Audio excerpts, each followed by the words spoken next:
Guilherme and I are here with this mission of talking to you about educational and communication actions, how they contribute to this fight against greening. Vivaldo mentioned figures that we have seen in our daily life. This is what we face when we talk about, eradication of plants. But when you go to visit the houses, that's what we see.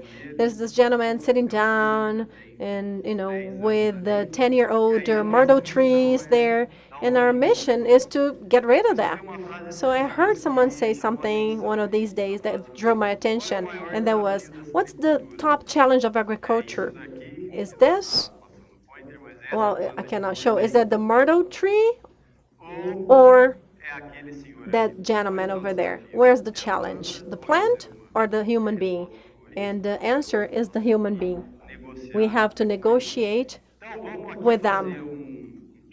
So let's see a case of what goes on in our daily lives. Let's say,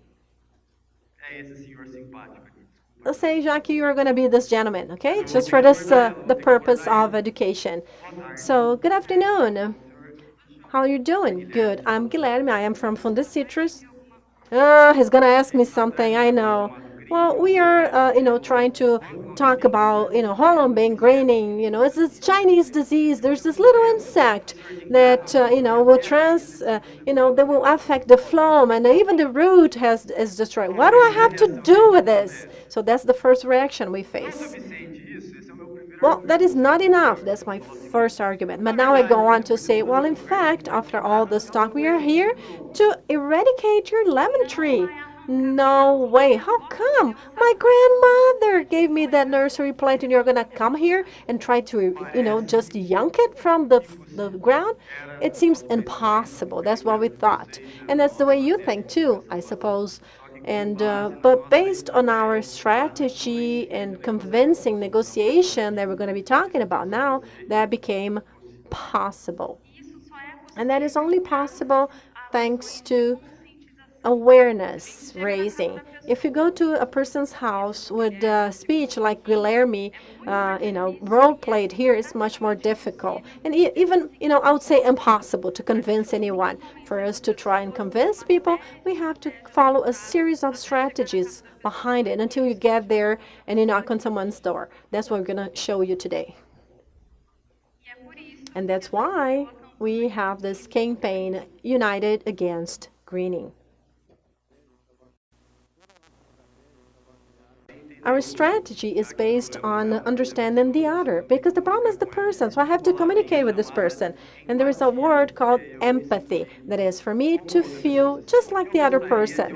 What would I like to hear if someone knocked on my door trying to yank all my lemon trees off the ground? So we have several arguments.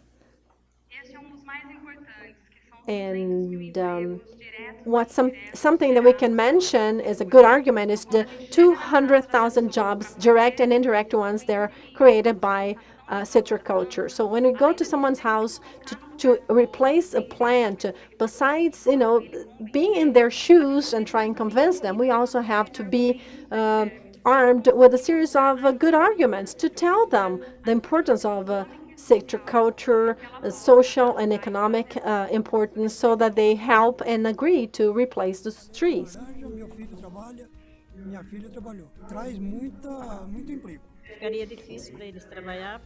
Citriculture generates a lot of jobs.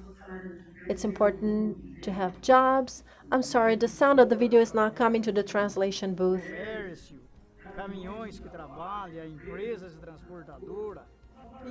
A lot of jobs, even carriers and other jobs are generated by this orange business.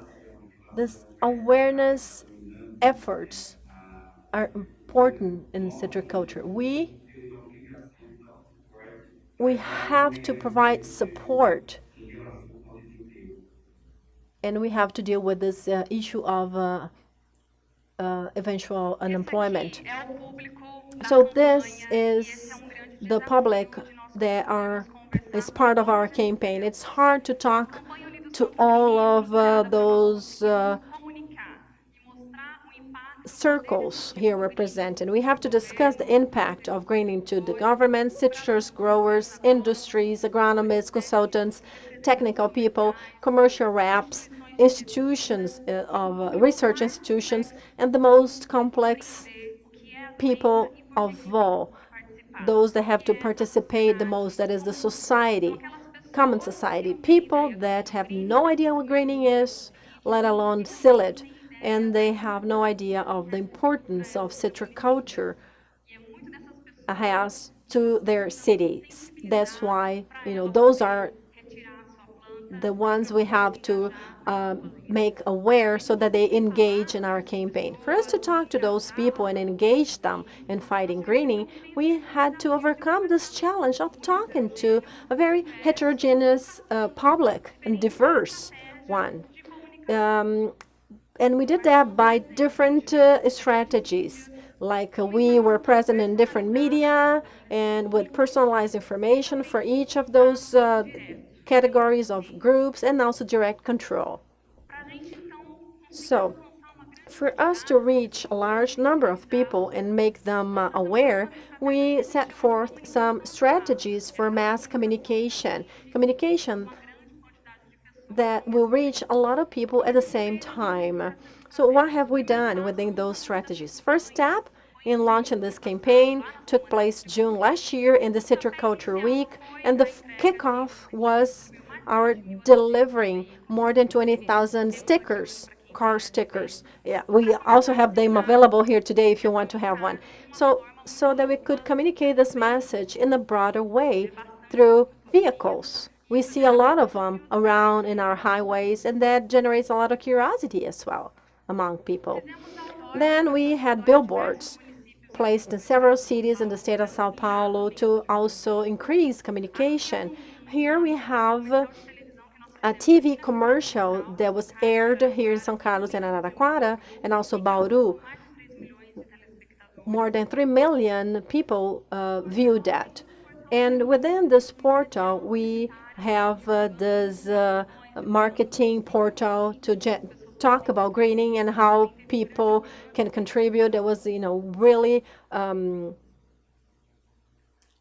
long reach within the campaign. In our website, we have the United Against Greening campaign for the lay people. We explained everything about greening, the disease, and why people should contribute so that they could understand what the disease is.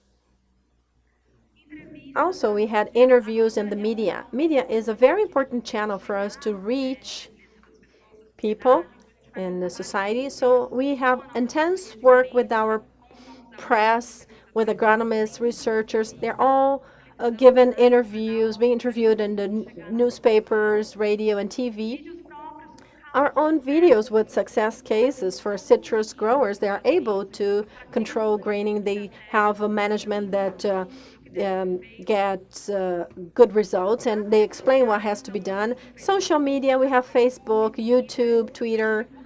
So we communicate and we post a lot in the hashtag United Against Greening so that we can reach more people. And many meetings, events, they are regional in different cities for people to become aware. All those strategies that I mentioned so far are a preparation, in fact. People are reached by this message, so the agronomists and technical people, when they go to their houses to explain and to offer to replace plants, they are already at a level of knowledge that is reasonable not to react the way we role played here, of not having, not being willing to replace their plants.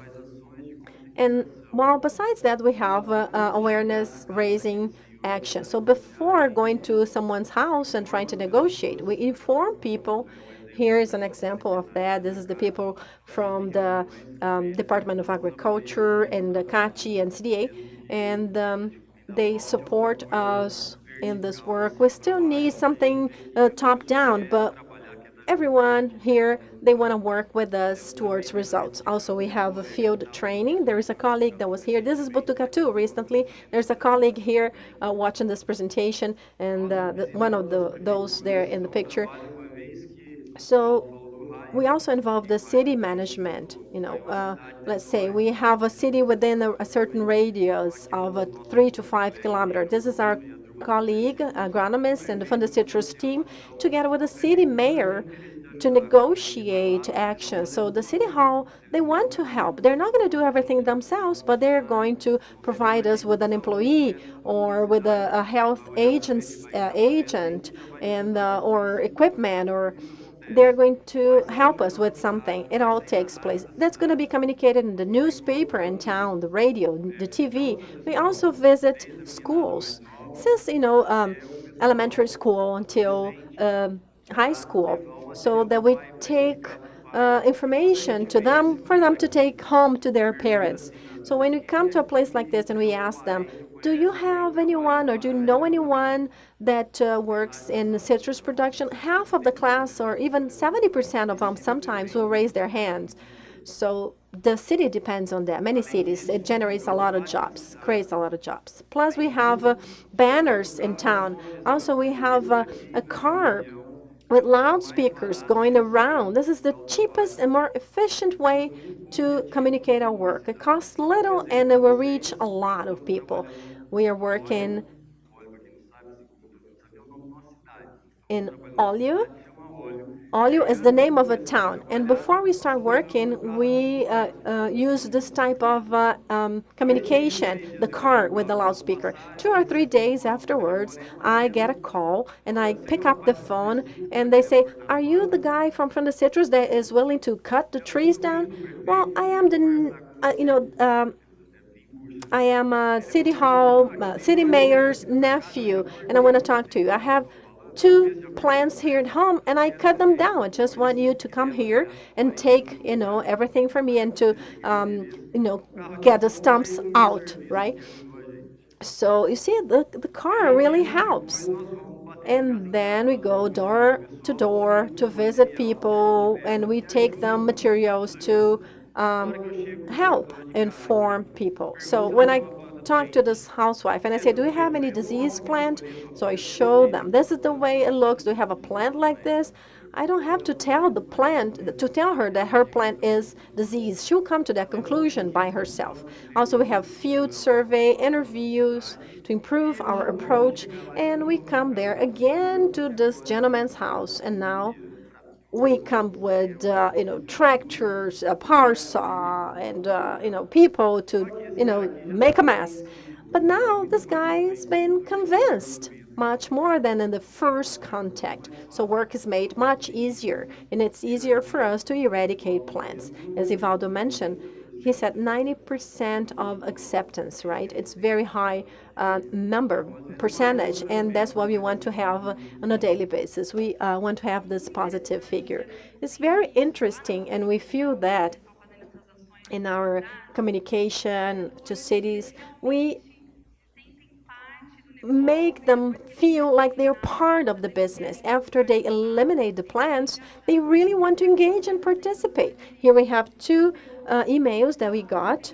One, they say they were really happy and honored to be part of this campaign and contribute with us. And then they wanted to have bumper stickers. And you see, after they are made aware about the disease and how that can be harmful to citriculture and as a consequence to the economy of our state, then they want to be part of it increasingly more.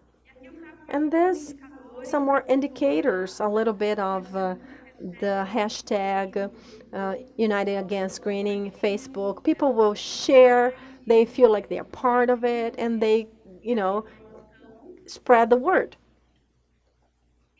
And also, the hashtag came to different, unexpected places. It came to the beach, went down to the beach, and so that is a signal that we are increasing our reach to more and more people. A survey was carried out recently to measure how our public in this citriculture, the importance that people would give to our actions. So 93% of those interviewed said the importance of the campaign is high, 6% average, and 1% low. So again, we prove that people see how important this campaign is. So to end, it seems like people will, suffer because of that. But in fact, when you offer something back, and you show empathy, then the person is happy. The myrtle tree is down here, and so this guy is happy, and our manager, is also happy. Everyone is happy. So we believe in this work. It's a win-win work, and we depend on your support, and by putting together all the links, and putting together everyone in our society, we are going to keep our citriculture at the top of the world. Thank you very much.